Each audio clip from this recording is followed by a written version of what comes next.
আয়াত দ্বারা বোঝা যায় আমল নষ্ট হয়।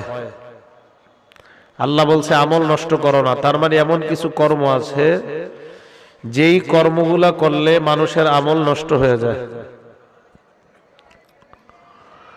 আল্লাহ আমাদেরকে দুনিয়াতে পাঠাইলেন, একটা উদ্দেশ্য আছে। দেখেন, আল্লাহ আমাদেরকে বানিয়েছেন, মৃত্যু জীবন দুইটা দিয়েছেন আল্লাহ পরীক্ষা করার জন্য। আল্লাহ বলেন, আল্লাযী খালাকাল মাউতা ওয়াল হায়াতা লিয়াবলুয়াকুম আইয়ুকুম আহসানু আমালা। যিনি মরণ এবং জীবনকে সৃষ্টি করেছেন তোমাদেরকে পরীক্ষা করার জন্য, তোমাদের মধ্যে কারা ভালো কর্ম করে এটা পরীক্ষা করার জন্য আল্লাহ মৃত্যু এবং জীবনকে বানিয়েছেন। ভালো কথা এবং ভালো কর্ম, বলেন তো ভালো কথা, বলেন তো ভালো কথা, ভালো কর্ম, কথা এবং কাজ, তাহলে ভালো কথা ভালো কাজ। আমাদের সমাজে অনেক সময় এমন মানুষ পাবেন যাদেরকে যদি বলেন নামাজের দাওয়াত দেন যে চলেন নামাজ পড়তে, তারা বলবে নামাজ না পড়লে কি হবে, আমি তো ডেইলি 100 বার দুরূদ শরীফ পড়ি, আমি তো জিকির আজগার কম করি না, নামাজ না পড়লে কি হবে, আমি তো মুর্শিদি গান গাই, আমি তো নবীর শানে কত মহব্বতের গান গাই। এখন দেখেন, নবীর শান যিনি গায়, গানে যদি শিরিক না থাকে তো ভালো কথা, কিন্তু ভালো কথা আরেকটা বললাম ভালো কাজ। আমরা এই জায়গায় যারা বসলাম, আমার কথা যারা শুনতেছেন এবং আমি যে বলতেছি, এগুলো হলো ভালো কথা। এই ভালো কথাগুলা আমাদের মুখ থেকে বের হওয়ার পর আমাদের এই ভালো কথাগুলা, আর আপনারা যে সুবহানাল্লাহ বলেন মাঝে মাঝে আর আলহামদুলিল্লাহ বলেন, এই ভালো কথাগুলা সরাসরি আল্লাহর কাছে পৌঁছে যায়। আল্লাহ বলেন সূরা ফাতিরের 10 নম্বর আয়াতে আল্লাহ বলেন, ইলাইহি ইয়াসাদুল কালিমুত তাইয়্যিবু ওয়াল আমালুস সালিহু ইয়ারফাউ। ভালো কথাগুলা আরোহণ করতে করতে আল্লাহর পর্যন্ত পৌঁছে যায়। আমরা আকাশে আরোহণ করার জন্য বিমান ব্যবহার করি, 4 তলা 5 তলা বিল্ডিং এ ওঠার জন্য আমরা সিঁড়ি ব্যবহার করি। আমাদের ভালো কথাগুলা উপরে উঠে, এটা উঠার জন্য একটা জিনিসের প্রয়োজন। এই ভালো কথা উপরে উঠার জন্য ভালো কর্মের প্রয়োজন। আল্লাহ বলেন ওয়াল আমালুস সালিহু ইয়ারফাউ, এবং ভালো আমল ভালো কর্ম তোমাদের ভালো কথা আল্লাহ পর্যন্ত উঠায় দেয়। ভালো কথাকে উপরে উঠায় ভালো কর্ম। এই আয়াত দ্বারা বোঝা যায় ভালো কথা এবং ভালো কর্ম। কথা যেমন ভালো হওয়া প্রয়োজন, কর্ম ভালো হওয়া প্রয়োজন। ভালো কর্মকে বলা হয় নেক কাজ, আমলে সালেহ। তাহলে আমলে সালেহ যদি আমরা করি, আমাদের আমলে সালেহ আমাদের ভালো কথাগুলা 7 আসমান ভেদ করে আমাদের আল্লাহ পর্যন্ত পৌঁছাবে।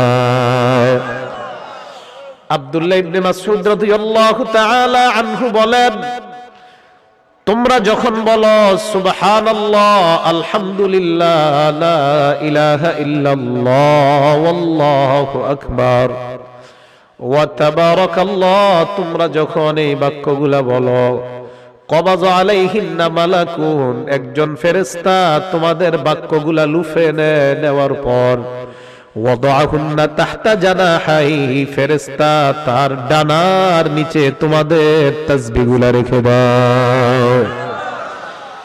ডানার নিচে রেখে দেওয়ার পর যখন তোমরা ভালো কর্ম করো, তোমাদের এই ভালো কর্মগুলা ওই যে ফেরেশতার ডানার নিচে ভালো কথাগুলা, ওই ফেরেশতা তোমার ভালো কর্ম দেখার পর তোমার ভালো কথাগুলা উঠতে উঠতে আল্লাহ পর্যন্ত পৌঁছাবে। এই জন্য আল্লাহর নবী বলেন, আমার উম্মতের যারা ইউযাক্কিরুনা ওয়া ফি রিওয়ায়াতিন ইয়াযকুরুনা মিন তাসবিহিহি ওয়া তাহমিদিহি ওয়া তাকবীরিহি, আল্লাহর নবী বলেন আমার উম্মত যখন সুবহানাল্লাহ, আলহামদুলিল্লাহ, আল্লাহু আকবার এই বাক্যগুলা বলে, এই বাক্যগুলা আল্লাহর আরশের কাছে যাওয়ার পর তোমরা যেইভাবে কাবা ঘর তওয়াফ করো এই বাক্যগুলা আল্লাহর আরশের চারপাশে তওয়াফ করা শুরু করবা। লাহুন্না দাবিয়ুন কাদাবিয়িন নাহলি, আল্লাহর নবী বলেন ওই আরশের চারপাশে বাক্যগুলা যখন ঘুরে, মৌমাছি তার বাসার আশেপাশে ঘুরলে যেমন গুনগুন আওয়াজ হয়, ওই বাক্যগুলা আরশের চারপাশে মৌমাছির মতো গুনগুন করে আওয়াজ উচ্চারণ করতে থাকে। আল্লাহর নবী বলেন মৌমাছির আওয়াজ তোমরা বুঝতে পারো না, তবে ওই জায়গায় যে তাসবিহগুলা আল্লাহর আরশের চারপাশে ঘুরতে থাকে, ইউযাক্কিরুনা বিসাহিবিহিন্না, তোমরা যারা তাসবিহগুলা পাঠ করলা আদায় করলা, বিশ্বাস করেন আমরা যারা তাসবিহ পড়লাম আমাদের নামগুলা উচ্চারণ করে করে তাসবিহগুলা আরশের চারপাশে ঘোরা শুরু করবা। নবী বলেন তোমরা কি চাও 24টা ঘন্টা যেন তোমাদের নামটা আল্লাহর আরশের চারপাশে উচ্চারিত হয়? আমরা চাই কি চাই না? কি আজীব কথা। আপনি এই জায়গায় সুবহানাল্লাহ বলি, আমগো নাম উচ্চারণ হয় আরশে। হ্যাঁ, তো আল্লাহ আমাদেরকে বানাইলেন ভালো কাজ করার জন্য, ঠিক না? তাহলে আমরা ভালো কাজ করব, রাজি আছি না ইনশাআল্লাহ? আব্দুল্লাহ ইবনে আব্বাস রাদিয়াল্লাহু তাআলা আনহু বলেন ইন্নালিল হাসানা ওয়া ইন্নালিস সাইয়্যিআ। ইবনে আব্বাস বলেন যারা ভালো কাজ করে তাদের 5টা পুরস্কার, 5টা উপকার, যারা খারাপ কাজ করে 5টা ক্ষতি। ভালো কাজের পুরস্কার উপকার কয়টা? খারাপ কাজের ক্ষতি কয়টা? আব্দুল্লাহ ইবনে আব্বাস বলেন যারা ভালো কাজ করে ইন্নালিল হাসানাতি দিয়াআন ফিল ওয়াজহি, যেই মানুষগুলা ভালো কর্ম করে এই মানুষগুলা দেখতে যদিও কালো হয়, তাদের চেহারার মধ্যে আল্লাহর পক্ষ থেকে উজ্জ্বলতা দান করে দেওয়া হয়। 2 নাম্বার ওয়া নূরান ফিল কলবি, যেই মানুষগুলা ভালো কর্ম করে আব্দুল্লাহ ইবনে আব্বাস বলেন তাদের অন্তরের মধ্যে আল্লাহ পাক রব্বুল আলামিন নূর প্রবেশ করায় দেয়। 3 নাম্বার যারা ভালো কর্ম করে ওয়াসাতান ফির রিজকি, ওই বান্দা রিজিকে আল্লাহ এত বরকত দান করেন, গরিব মানুষ টাকা নাই ভালো কিছু খাওয়ার জন্য, যেই সামান্য জিনিসগুলা খায় আল্লাহর নবীর সাহাবা বলেন ওই জিনিসেই আল্লাহ ভরপুর বরকত দান করবে। 4 নাম্বার ওয়াকুওয়াতান ফিল বাদান, ভালো কাজ যারা করে তাদেরকে আল্লাহ শারীরিক শক্তি দান করবে। 5 নাম্বার মুহাব্বাতান ফি কুলুবিল খালক, যারা ভালো কাজ করে ওই মানুষগুলার ব্যাপারে আল্লাহ অন্যান্য মানুষের দিলের মধ্যে মুহাব্বত পয়দা করে দেয়। ভালো করে আপনারা লক্ষ্য করলে দেখবেন শাইখুল হাদিস আল্লামা আজিজুল হক মুফতি আমিনী আহমদ শফিনুর হুসাইন কাসিমি, আপনাদের পাশে কিশোরগঞ্জের আজহার আলী আনোয়ার শাহ সাহেব, ওনারা মারা যাওয়ার পর 8 লাখ 10 লাখ মানুষ জানাজায় হয়। বলেন এই মানুষের দিলের মধ্যে ওই বান্দার প্রতি মহব্বত তৈরি করে দিয়েছেন কে? ভালো কাজ যারা করে এই বান্দার ব্যাপারে অন্যান্য বান্দার দিলে আল্লাহ মহব্বত তৈরি করে দেয়। হাদিসে আসছে ইন্নাল্লাহা ইজা আহাব্বা আবদান, আল্লাহ যখন কোন বান্দাকে মহব্বত করে, আল্লাহ আপনার কাছে দোয়া করি আল্লাহ আমি যাদের সামনে বসলাম, যারা বসলো আমাদের সবাইকে আপনার মহব্বতের পাত্র বানায় নেন। আল্লাহর নবী বলেন আল্লাহ যখন কোন বান্দাকে মহব্বত করেন, মুসলিম শরীফের হাদিস, নাদা জিবরিল, জিবরিল আমিনকে ডাক দিয়া বলে জিবরিল ইন্নী উহিব্বু ফুলানা, আমি ওই বান্দাকে মহব্বত করি, ত্রিশাল অমুকের সন্তান অমুককে আমি আল্লাহ মহব্বত করি, জিবরিল আহবিবহু, আজকে থেকে এই মুহূর্ত থেকে ওই বান্দাকে তুমিও ভালোবাসা শুরু করে দাও। জিবরিল আমিনকে আল্লাহ এই কথা বলার পর নাদা ফিস সামা, জিবরিল আমিন আসমানের মধ্যে সমস্ত ফেরেশতাদেরকে ডাক দেয়। ডাক দেওয়ার পর কয় ফেরেশতাদের দল, ইন্নাল্লাহা ইউহিব্বু ফুলানা, আল্লাহ ত্রিশালের অমুক বান্দাটাকে ভালোবাসে, ফাহিব্বুহু, এই মুহূর্ত থেকে ত্রিশালের ওই মানুষটাকে তোমরা ফেরেশতারা মহব্বত করা শুরু করো না। ওই ফেরেশতারা যখন বান্দাকে মহব্বত করে, আল্লাহর নবী বলেন হাত্তা ইউদআলাহুল কবুলু ফিল আরদ, ওই বান্দার গ্রহণযোগ্যতা আল্লাহ দুনিয়ার জমিনের মধ্যে লিপিবদ্ধ করে দেয়। তাহলে ভালো কাজ করার উপকার পাঁচটা। 1 নাম্বার, চেহারা কালো হলেও উজ্জ্বল বানায়া দিবেন আল্লাহ। 2 নাম্বার, আপনার কলবে আল্লাহ নূর ঢেলে দিবেন। 3 নাম্বার, আপনার রিজিকে আল্লাহ বরকত দিয়ে দিবেন। 4 নাম্বার, আপনার শারীরিক শক্তি আল্লাহ দান করবেন। 5 নাম্বার, মানুষের দিলে আল্লাহ আপনার প্রতি মোহাব্বত পয়দা করে দিবেন। এবার আসেন, ওয়া ইন্নালিস সাইয়্যাত, খারাপ কাজ যারা করে তাদের ক্ষতি 5টা। ইন্নালিস সাইয়্যাতি সাওয়াদান ফিল ওয়াজ, খারাপ কাজ যারা করে তাদের চেহারা সুন্দর হলেও চেহারার মধ্যে আল্লাহর পক্ষ থেকে এক ধরনের গজব দিয়ে দেওয়া হবে। চেহারা সুন্দর কিন্তু দেখলে মানুষের মায়া লাগবে না, এই মানুষটাকে মহব্বত করবে না। 2 নাম্বার, ওয়া ওয়াহশাতান ফিল কলবি, অন্তরের মধ্যে জুলুম আর অন্ধকার আর একাকিত্ব বোধ হবে। হাজার হাজার মানুষ পিছনে ঘুরলেও তার মনে হবে না জানি এই মুহূর্তে কে আমারে মাইরা ফেলে, গুলি করে ফেলে। অন্তরের মধ্যে এক ধরনের ভয় কাজ করে। 3 নাম্বার, ওয়া নুকসান ফির রিজকি, রিজিকের মধ্যে অভাব অনটন দেখা দেয়। 4 নাম্বার, ওয়া ওয়াহনান ফিল বাদান, শারীরিক অক্ষমতা হয়ে যায়। ভালো করে শোনেন মুসলমান, গুনাহ যারা করে, অন্যায় যারা করে, শারীরিক অক্ষমতা আল্লাহ তাদেরকে বানায় দেয়। এই মানুষগুলা শারীরিকভাবে বিভিন্ন জায়গায় আটকা যায়। শুধু তাই নয়, শারীরিক জায়গায় যতগুলা জায়গা আছে গুরুত্বপূর্ণ জায়গাগুলাতেও ওই বান্দা বিপদে পড়ে যায়। 5 নাম্বার, ওয়া বুগযান ফি কুলুবিল খালক, মানুষের অন্তরে ওই বান্দার প্রতি ঘৃণা সৃষ্টি হয়ে যায়। আমাদের বর্তমান বিশ্বে এমন মানুষ আছে যেই মানুষের ব্যাপারে আমার আর আপনার মনের অবস্থা হলো এমন, অমুক নেতা যদি আমার সামনে 10টা মিনিটের জন্য আসতো, আর যদি কোনো অস্ত্র টস্ত্র পিছনে না থাকতো, 10 মিনিট জুতা দিয়া বাইরেইতাম। এরকম মানসিকতা আমাকে তৈরি হয়ে গেছে। তাহলে এই যে এর প্রতি ঘৃণা, এই ঘৃণা তৈরি করে দেখে, ভালো করে আলোচনাটা শুনবেন। তাহলে ভালো কাজ করার পুরস্কার কয়টা? 5টা। খারাপ কাজ করলে ক্ষতি কয়টা? আমরা ভালো কাজ করব না খারাপ কাজ করব? ভালো কাজ করব। তাহলে আমরা গুনাহ করব না, ঠিক না? খুব ভালো করে মনে রাখবেন আজকে থেকে, গুনাহ যারা করে, যারা গুনাহ করে, বলেন কি করে?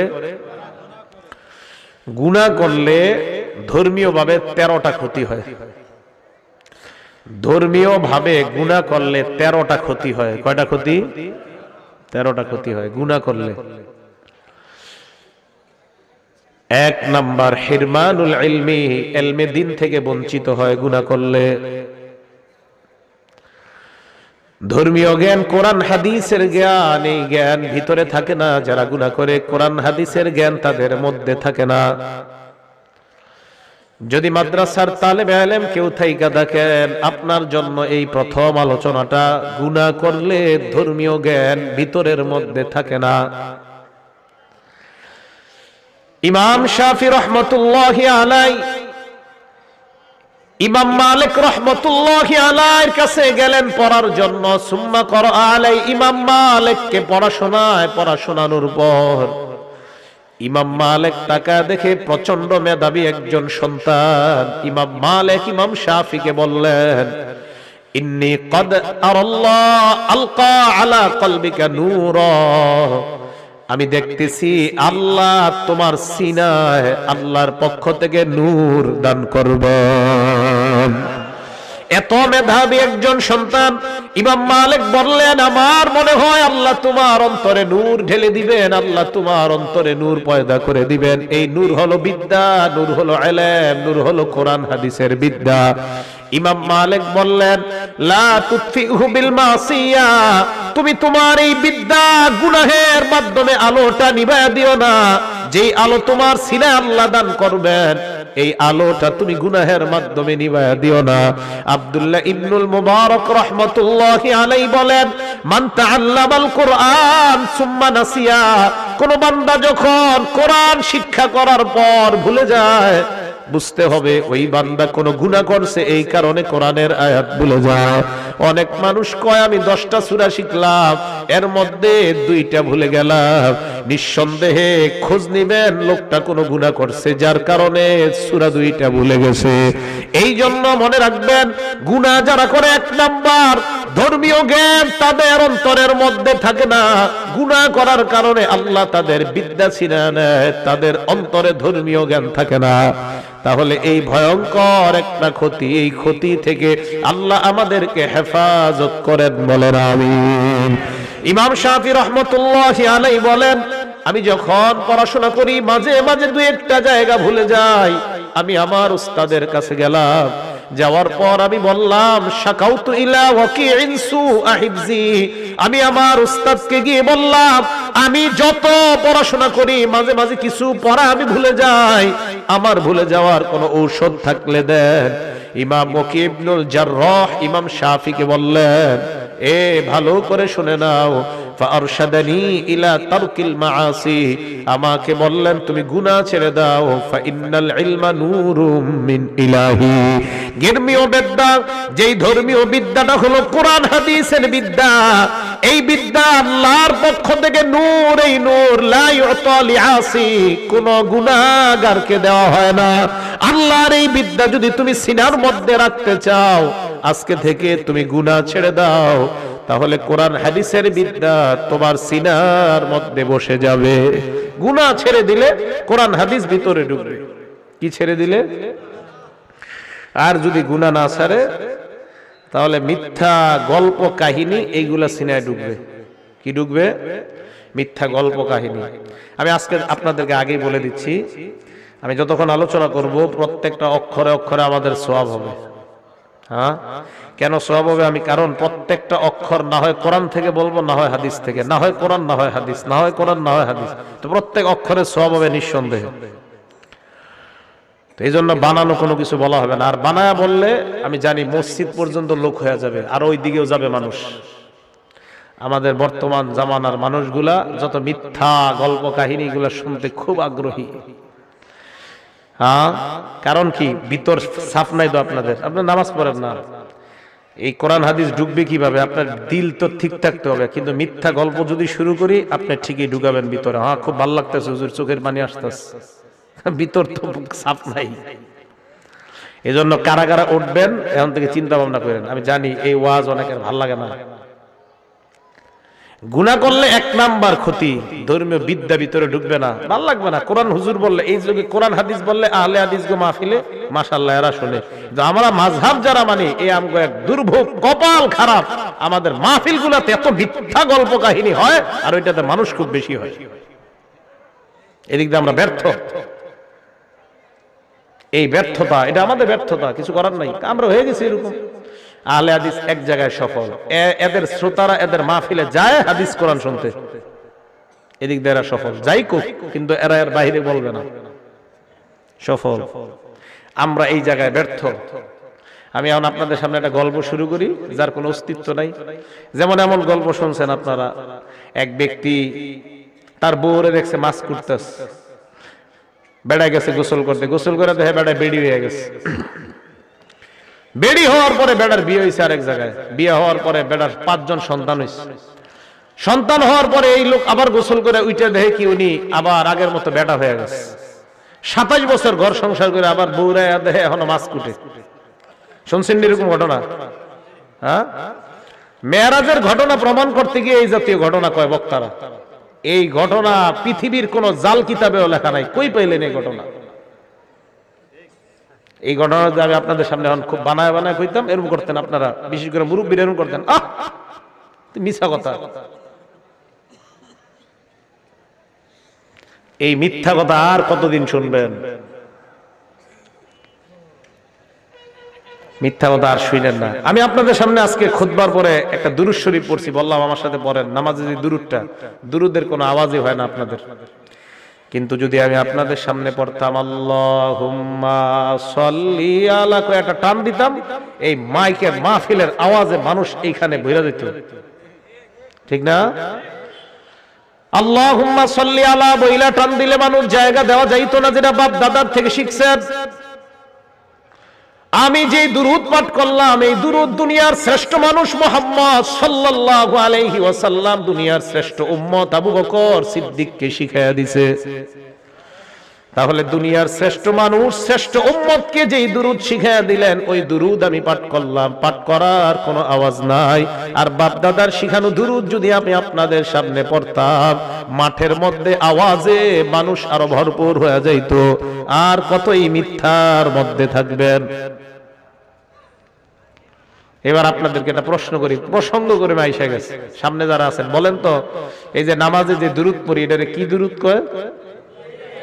সবাই কর, এই কথা কই পেয়েছেন আপনারা? এটার নাম দুরূদ ইব্রাহিম।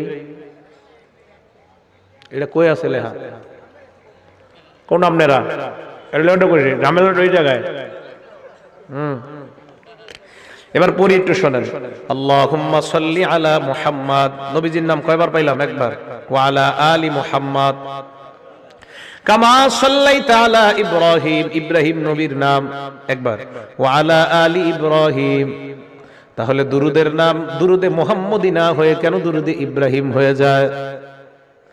নবীর নাম দুইবার, ইব্রাহিম নবীর নাম দুইবার, দুরুদের নাম দুরুদে মুহাম্মদি কেন না হয়, দুরুদে ইব্রাহিমই কেন হয়ে যায়? এইগুলা মানুষের বানানো নাম। কোরআন হাদিসের কোথাও এই দুরুদের নাম লেখা নাই। আজকে থেকে মনে রাখবেন, এই দুরুদ সেই দুরুদ যেই দুরুদ আমরা নামাজের মধ্যে পড়ি, বাস এটার নাম এই দুরুদ। গুনাহ করার এক নাম্বার ক্ষতি হিরমানুল ইলম। ধর্মীয় জ্ঞান কোরআন হাদিসের বিদ্যা অন্তরে থাকবে না, গুনাহ করার এক নাম্বার ক্ষতি। গুনাহ করার দুই নাম্বার ক্ষতি শুনেন, আলফুল মাহসিয়া। গুনাহ করতে করতে অন্তরের মধ্যে গুনাহের প্রতি মহব্বত তৈরি হয়ে যাবে। এক পর্যায়ে ওই বান্দা ওয়াল মুহাজারাতু বিহা, গুনাহ প্রকাশ করাটাকে কোনো শরমের ব্যাপার মনে করবে না। রাতের বেলা গুনাহ করবে, সকাল বেলা জনগণের সামনে প্রকাশ করবে, বান্দার লজ্জা হবে না। বুখারী শরীফের 6069 নাম্বার হাদিসের বর্ণনা, আল্লাহর নবী বলেন, কুল্লু উম্মতি মুআফা ইল্লাল মুহাজিরিন। নবী বলেন, আমার উম্মতের যত গুনাহগার সকলকে আল্লাহর পক্ষ থেকে ক্ষমা করে দেওয়া হয়, তবে ইল্লাল মুহাজিরিন, যারা গুনাহ প্রকাশ করে তাদেরকে ক্ষমা করা হয় না। নবী বলেন, ওয়া ইন্না মিনাল মুহাজারা, অন্য বর্ণনায় ওয়া ইন্না মিনাল মুজানা। মুজানা মানে মুহাজারা, একই অর্থ। গুনাহ প্রকাশ করার অর্থ হলো এই। নবী বলেন, ইয়ামালুর রাজুলু বিল্লাইলি আমালা, কোন বান্দা রাতের বেলা গুনাহ করে, কম্বলের নিচে ইউটিউবে নাটক সিনেমা দেখে, সকাল বেলা যখন হয়ে যায় তার গুনাহটা আল্লাহ গোপন রেখেছিল। বন্ধুদের সাথে গিয়ে কয়, আমিলতুল বারিহাতা কাজা ওয়া কাজা, রাতের বেলা আমি ওই গুনাহটা করেছিলাম। আল্লাহর নবী কয়, কি করলা তুমি? তোমার গুনাহটা আল্লাহ ঢেকে রেখেছিল, তুমি তোমার বন্ধুদের সাথে প্রকাশ করে দিলা। এটা কেন করলা? এই অপরাধ করার কারণে তোমার গুনাহ আল্লাহ ক্ষমা করবে না। বলেন নাউজুবিল্লাহ। বুখারী শরীফের 6070 নাম্বার বর্ণনা, আল্লাহর নবীর সাহাবা আব্দুল্লাহ ইবনে ওমর রাদিয়াল্লাহু তাআলা আনহুমাকে এক ব্যক্তি প্রশ্ন করছে, কাইফা আলিমতান নবী সাল্লাল্লাহু আলাইহি ওয়াসাল্লাম ইয়াকুলু ফিন নাজওয়া। বলেন নাজওয়া, সবাই বলেন নাজওয়া। নাজওয়া শব্দের অর্থ হলো কিয়ামতের ময়দানে আল্লাহ আর গুনাহগার বান্দা, কিছু কিছু গুনাহগার বান্দা একান্তে এমন ভাবে কথা বলবে। তো এটার বাংলা অর্থটা আল্লাহ আর বান্দার একান্তে আলাপন। নাজওয়া, আল্লাহ আর বান্দার কিয়ামতের মাঠে একান্তে আলাপন। মনে থাকবে, নাজওয়া আল্লাহ আর বান্দার কিয়ামতের মাঠে একান্তে আলাপন। এবার দেখেন নাজওয়া কাকে বলে। বান্দাকে আল্লাহ নিবে, নেওয়ার পর কোটি কোটি বান্দার আর এই বান্দার মাঝখানে আল্লাহ একটা পর্দা ফালায়া দিবে, যেন কোটি কোটি বান্দা শুনতে না পায় আল্লাহ আর এই বান্দার কি কথা হয়। বুঝছেন নাজওয়া কাকে বলে? এবার দেখেন নবীজি কি বলেন। আব্দুল্লাহ ইবনে ওমরকে বললেন, নাজওয়ার ব্যাপারে আপনি কি জানেন? ইবনে ওমর জবাব দিলেন, ইয়াদনু আহাদুকুম ইয়াউমাল কিয়ামাতি মির রাব্বিহি, কিয়ামতের ময়দানে কোন কোন বান্দা আল্লাহর এত কাছাকাছি হয়ে যাবে, কাছাকাছি হয়ে যাওয়ার পর ওই বান্দা আল্লাহর নিকটে যাওয়ার পর ইয়াদউ কানফাহু, আল্লাহ ওই বান্দা আর কোটি কোটি বান্দার মাঝে পর্দা ফালায়া দিবে। এরপর প্রশ্ন করবে আমিলতা কাযা ওয়া কাযা, তুমি এই এই অপরাধটা দুনিয়ায় করেছিলা কিনা বলো। ওই বান্দা বলবে নাম, হ্যাঁ মাবুদ করেছিলাম। আবার বলবে আমিলতা কাযা ওয়া কাযা, এই এই অপরাধ করেছিলে কিনা বলো। ওই বান্দা বলবে হ্যাঁ করেছিলাম। দুইবার বলার পর ফায়ুকাররিরুহু, স্বীকৃতি নেওয়ার পর আল্লাহ বলবে সাতারতুহা লাকা ফিদ দুনিয়া ফাআনা আগফিরুহা লাকাল ইয়াউম, আমি তোমার গুনাহগুলা দুনিয়ার মধ্যে গোপন রেখেছিলাম, আজকেও আমি আল্লাহ কোটি কোটি মানুষের সামনে প্রকাশ করলাম না, তোমাকে মাফ করে দিয়ে জান্নাতের মেহমান বানায়া দিলাম। গুনাহ প্রকাশ করেন না, একা একা গুনাহ মাঝে মাঝে হয়ে যায়, হয়ে গেলে তওবা করেন আল্লাহর কাছে, প্রকাশ করেন না। যুবক ভাইয়েরা বুঝে আসছে? গুনাহ করার পর আবার বন্ধুদেরকে শোনায় না, গুনাহ হয়ে গেলে আল্লাহর কাছে মাফ চান, আল্লাহ আমি তো ভুল করে ফেলছি। আল্লাহর কাছে কেন মাফ চাইবেন? ভালো করে শুনেন, বুখারী শরীফের 6308 নম্বর হাদিস। হাদিসের বর্ণনাকারী আব্দুল্লাহ ইবনে মাসউদ রাদিয়াল্লাহু তাআলা আনহু। খুব ভালো করে মনে রাখবেন। বলেন ইমানদার, বলেন ইমানদার পাপাচার, ইমানদার পাপাচার। কয়জনের নাম বললাম? কি বলে দেখেন নবীজি, ইন্নাল আবদাল মুমিনা ইয়ারা যুনুবাহু কান্নাহু কাঈদুন তাহতা জাবাল। ইমানদার একটা গুনাহকে মনে করে আমার মাথার উপর একটা পাহাড়, এই পাহাড়টা আমার উপর যে কোনো সময় পড়তে পারে। ইমানদার মনে করে একটা পাহাড় আমার উপর, এই পাহাড়টা আমার উপর পড়তে পারে। এই হাদিস দ্বারা বোঝা যায় ইমানদার যখন কোনো গুনাহ করতে যায়, করার সময় তার মনের মধ্যে এই জিনিসটা আসবে, সর্বনাশ, আমার উপর একটা পাহাড়, এই পাহাড় আমার উপর পড়তে পারে। বলেন তো পাহাড় পড়লে মানুষ বাঁচে না মরে? তাহলে একজন প্রকৃত ইমানদার ছোট্ট গুনাহকে আওয়াজ দিয়ে বলেন কিসের মতো মনে করবে? আপনাদের হাত পায়ে ধরে বলি আজকে থেকে গুনাহ করার আগে কথাটা মনে রাখবেন, আমি একজন ইমানদার, এক একটা গুনাহ আমার কাছে পাহাড়ের মতো মনে হওয়া দরকার। যদি দেখাইতে পারতাম, সিনাটা ফাইরা আপনাদেরকে দেখাইতে পারতাম কত কষ্ট নিয়ে কথাগুলা বলতেছি। একজন ইমানদারের উচিত গুনাহ করার আগে চিন্তা করা আমার মাথার উপর একটা পাহাড়। আমি এই হাদিস পড়ে চিন্তা করি সর্বনাশ, পাহাড় পড়লে তো মানুষ বাঁচে না, এর মানে একটা গুনাহ মানুষকে শেষ করে দিতে পারে, একটা গুনাহ। এবার নবী বলেন ওয়া ইন্নাল ফাজিরা, পাপাচার বান্দা ইয়ারা যুনুবাহু কাযুবাব মাররা আলা আনফিহি, পাপাচার বান্দা একটা গুনাহকে মনে করে মাছির মতো, নাকের সামনে দিয়ে চলে যায় একটা মাছি, যে মাছিটা নাকের সামনে দিয়ে যায় আবার আসে, কোনো কেয়ার করে না। একটা মাছি আমার সামনে দিয়ে গেছে, গুনাহকে কোনো গুনাহ মনে করে না। পাপাচার বান্দা গুনাহকে গুনাহ মনে করে না, গায়ে হলুদের অনুষ্ঠান করে কিছু মনে করে না, সাউন্ড বক্স বাজায় গান বাজায় কোনো কিছু মনে করবে না, বিশাল বড় বড় গানের পার্টি করবে কিছু মনে করবে না। তার কাছে মনে হবে একটা মাছির ডানা আমার সামনে দিয়ে যায় আবার আসে। বলেন তো যদি ইমানদার হয় ওই গুনাহ কিসের মতো মনে হবে? মনে থাকবে নি?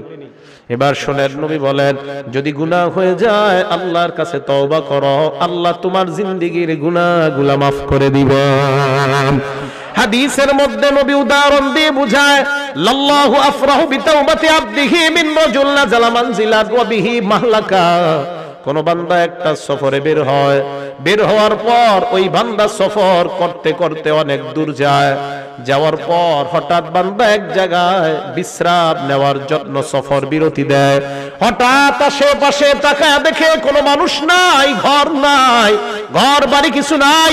যেই কোনো মুহূর্তে তার উপর কোনো হিংস্র প্রাণী আক্রমণ করতে পারে, অথবা কোনো ডাকাত দল তার উপর আক্রমণ করতে পারে। আশেপাশে তাকায় দেখে কেউ নাই, কেউ নাই। এবার ওই বান্দা, তার সাথে তিনটা জিনিস আছে। এক নাম্বার মাহু রাহিলা, তার সাথে আছে তার বাহন। বাহন। 2 নাম্বার আলাইহা তাআমুহু ওয়া শারাবু, ওই বান্দার বাহনের উপর তার খানা এবং তার পানি তার বাহনের উপর।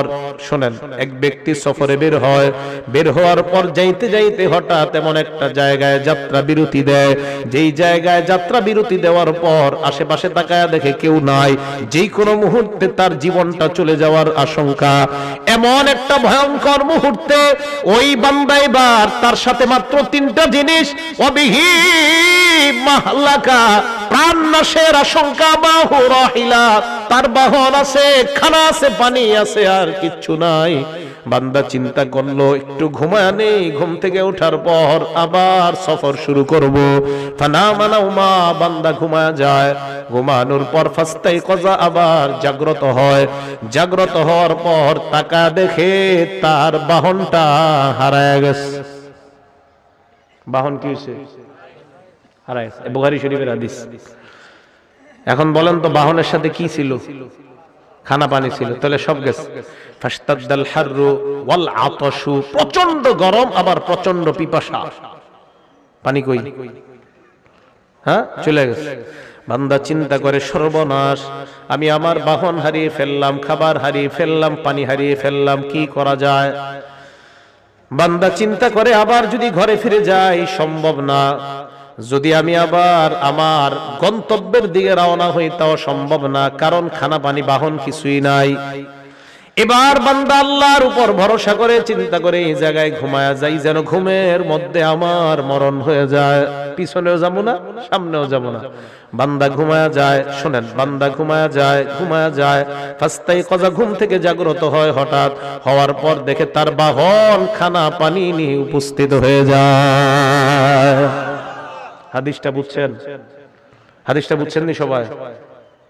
কিছু কয় না, বুঝছেন নি? আচ্ছা, এই যে বাহন আসলো, খানা আসলো, পানি আসলো, বান্দা যে হারাইলো, হারানোর পর আবার ফিরে পাইলো, কেমন খুশি? অনেক খুশি না? নবীজি বলেন এত খুশি হয় বিশিদ্দাতিল ফারহি, খুশির অতি সহ্যে। গ্রাম্য বাংলায় কই খুশির ঠেলায়। কি কয়? খুশির ঠেলায় আল্লাহ রে কয় আল্লাহুম্মা আনতা আব্দি ওয়া আনা রাব্বুকা, আল্লাহ আপনি আমার গোলাম, আমি আপনার রব। হ্যাঁ, আল্লাহ রে কয়, মানে এ জানে না এর মুখ দিয়ে কি বের হইছে কইতে পারে না। ঠিক আছে না কথাটা? আলে হাদিস ভাই থাকলে কেউ জবাব দেন, এই হাদিসের জবাব দেন। এই হাদিসের কি জবাব? বুখারী শরীফের হাদিসই তো, আসেনি এলাকায়? হ্যাঁ, আলে হাদিস ভাই আছে এলাকায়? যদি থাকে এই হাদিসের জবাব কি? যে হাদিসে যে বান্দা আল্লাহরে কইলো আপনি আমার রব, আমি আপনার, আপনি আমার গোলাম, আমি আপনার রব, কি জবাব? বিপদে পড়ে যাবে। আমি আলে হাদিস ভাইদের মহব্বত করি, এই হাদিসের জবাব কি? হাদিস না ফলো করেন সহিহ হাদিস, এই তো বুখারীর হাদিস, বুখারী শরীফের 6308 নম্বর হাদিস। কি জবাব?